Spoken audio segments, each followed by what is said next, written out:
Friends, आज के इस वीडियो के अंदर हम लोग देखेंगे किस तरीके से आप एक विंडोज़ की वर्चुअल मशीन को क्रिएट कर सकते हो।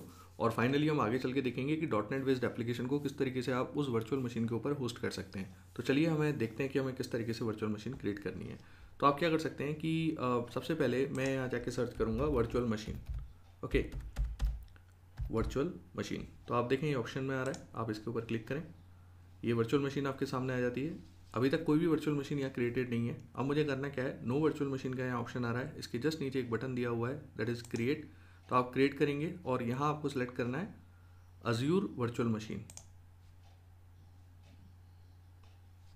ओके, तो अभी जो मेरा पर्टिकुलर सब्सक्रिप्शन है वो है पे एज यू गो। अदरवाइज अगर जैसे इनिशियली आप जब अपना अकाउंट सेटअप करते हैं तो आपको $200 मिलते हैं जिनको आप यूज़ भी कर सकते हैं। तो अभी के लिए मैं जो यूज़ में लूँगा पे एज यू गो को ही यूज़ में लूँगा, क्योंकि मेरे पास अभी प्रेजेंटली यही सब्सक्रिप्शन है।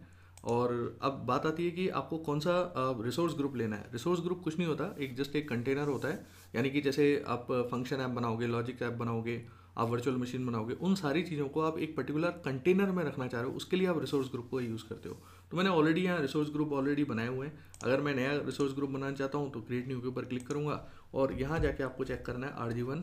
तो अगर ये अवेलेबल होगा तो आपका यहाँ क्रिएट कर सकते हैं। तो ये रिसोर्स ग्रुप 1 मेरा यहाँ क्रिएट हो गया। अब वर्चुअल मशीन का नाम आप क्या रखना चाह रहे हो, इट्स डिपेंड ऑन यू। जैसे मैं यहाँ रख देता हूँ yogesh.net VM। ओके, ये मैंने नेम रख दिया। पहले नेम को चेक करेगा कि ये नेम आपका अवेलेबल है या नहीं है। अब ये आपको वर्चुअल मशीन कहाँ क्रिएट करनी है वो आपके ऊपर डिपेंड करता है, रीजन के ऊपर। रीजन आप जो भी आप दें, आपको ये चीज़ देखनी पड़ेगी कि रीजन, कुछ रीजन्स के ऊपर सारी फैसिलिटीज़ अवेलेबल नहीं होती, ठीक है ना। आगे चल के हम देखेंगे उन फैसिलिटीज़ के बारे में, बट अभी मैं ज़्यादा कुछ यहाँ इंप्लीमेंट करने वाला नहीं हूँ, तो ईस्ट एशिया को ही मैं यहाँ सेलेक्ट कर सकता हूँ, ठीक है।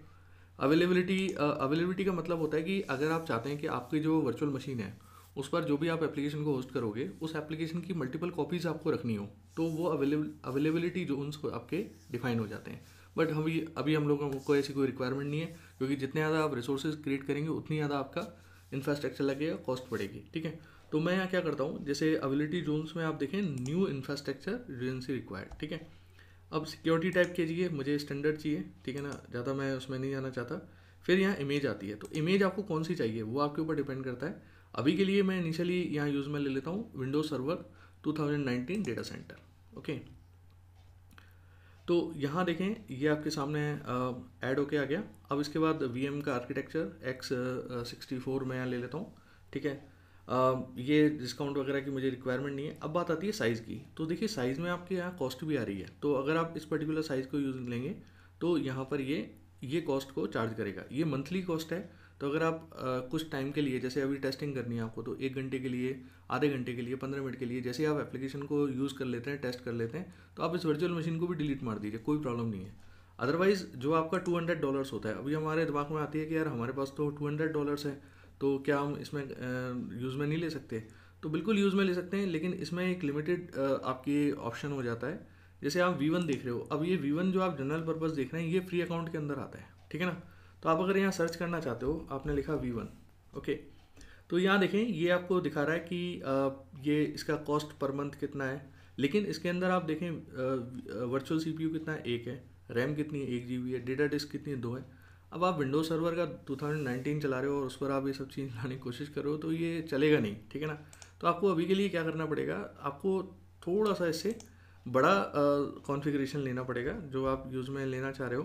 तो कोई प्रॉब्लम नहीं है सच, तो मैं यहाँ यूज़ में ले लेता हूँ इस वाले को, जो जनरल पर्पज़ का ये वाला है। तो ये मैंने सेलेक्ट कर लिया, तो बाय डिफ़ॉल्ट आपका यहाँ ऐड होके आ गया। अब यूज़र नेम, अब आपको यूज़र नेम डिफाइन करना है, तो मैं यूज़र नेम यहाँ देता हूँ yogesh.net VM। तो यूज़र नेम को आप हमेशा ध्यान रखिएगा। दूसरा यहाँ पासवर्ड देना है मुझे, तो ये पासवर्ड मैंने यहाँ डिफाइन कर दिया, ठीक है ना। तो ये कह रहा है कम से कम इतने कैरेक्टर्स का होना चाहिए, तो मैं इसको ये इस तरीके से डिफाइन कर देता हूँ। ओके, ये इस तरीके से दे दिया आपने। अब ये कह रहा है the value must be between 1 2 and 1 2 3 character long. Okay okay, तो मुझे यहाँ थोड़ा सा बड़ा पासवर्ड देना पड़ेगा, जब तक मैं एक बार एप्लीकेशन को थोड़ा सा सॉरी वीडियो को पॉज। तो ये मैंने पासवर्ड यहाँ डिफाइन कर दिया। इनबाउंड पोर्ट रूल्स वगैरह क्या होते हैं ये हम देखेंगे अभी, ठीक है ना। इन सेलेक्टेड इनबाउंड पोर्ट्स वगैरह, ये जो डिफ़ॉल्ट वैल्यूज़ हैं अभी इनको ही रखते हैं हम। इसमें ज़्यादा डिटेल में मैं नहीं जा रहा हूँ। Then create and review and create पे आप क्लिक करेंगे तो बाकी के मैंने कुछ भी यहाँ ऐड नहीं किया है, ठीक है ना। अगर आपको बहुत कुछ सीखना है इसके अंदर की वर्चुअल मशीन के अंदर, तो उसके अंदर एक ऑप्शन होता है कि आप जो हमारा एग्ज़ाम होता है Azure 104 का, AZ 104, उसके अंदर एडमिनिस्ट्रेशन से रिलेटेड यानी Azure एडमिनिस्ट्रेशन से रिलेटेड सारी चीज़ें आ जाती हैं, तो वो आप उसमें ये सारी डिटेलिंग में देखोगे। ओके, तो it will take some time.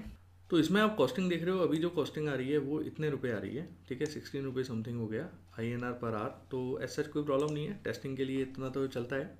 आप क्रिएट के ऊपर क्लिक करें, इट विल टेक 3 और 4 minutes to create your virtual machine. Okay, so congratulation guys, आपकी जो VM है वो क्रिएट हो चुकी है। यहाँ आपके सामने मैसेज आता है डिप्लॉयमेंट सक्सेसेड, और इसके बाद ये इसकी डिटेलिंग आ रही है, ठीक है ना। अगर आप रिसोर्स के ऊपर जाना आते हैं तो गो टू रिसोर्स के ऊपर क्लिक करेंगे, then you will redirect to your virtual machine. Okay, तो इस वर्चुअल मशीन में आप यहाँ देखेंगे तो बेसिकली ये क्या करता है, आपके लिए सारी फैसिलिटीज़ खुद प्रोवाइड करता है। पब्लिक IP एड्रेस आपके सामने आ गया, ठीक है ना, ये सारी डिटेलिंग आपके सामने आ रही है। तो इस वीडियो के अंदर हम इतना ही देखेंगे, नेक्स्ट वीडियो के अंदर हम आगे इस पर और काम करेंगे। Thank you so much.